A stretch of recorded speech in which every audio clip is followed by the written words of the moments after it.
All right, guys, welcome back to day 2 of the 3-day DIY website challenge. Today we are going to get into how your site works. So we're going to go through some settings,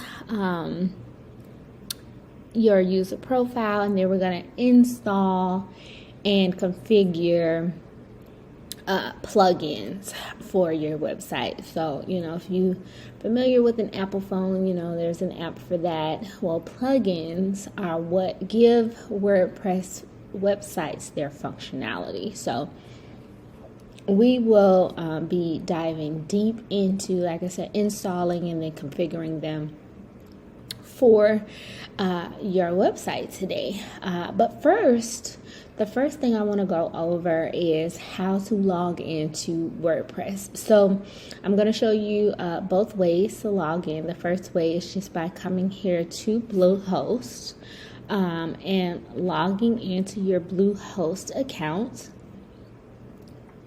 And once you're inside in your Bluehost portal, you should see just right here in your top right hand corner a log into WordPress.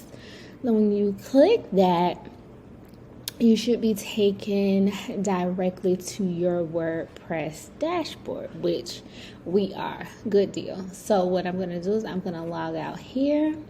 I'm going to X out here.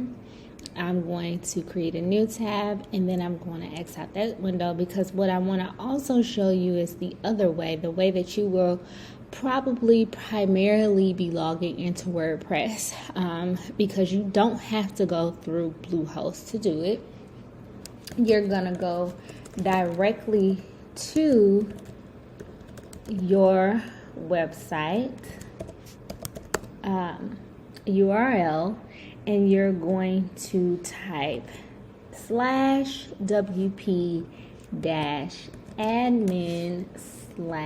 and you're going to enter.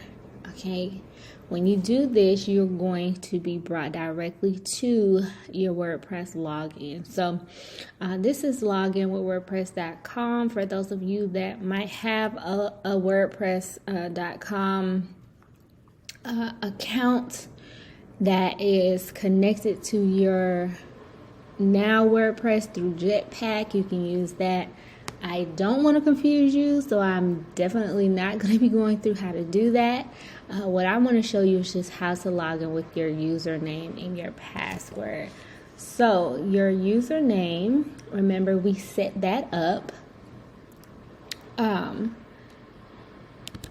we changed the password to something you would remember. So I'm going to go ahead and pause this video right now so that I can find and paste my password, and then log in. I'll unpause once it's pasted, and we'll log in, and we should be taken right back to that WordPress dashboard again. All right, so hopefully I have the right password. I'm going to go ahead and click Remember Me, and then I'm going to log in. And again, we are taken directly back to our WordPress dashboard. So I'm going to go ahead and save this now that we're here. So this is how you log into WordPress. Again, primarily, you're just going to be coming directly to your URL with the WP admin and logging in there. You don't have to go back and forth into Bluehost at all. So let's get into these settings.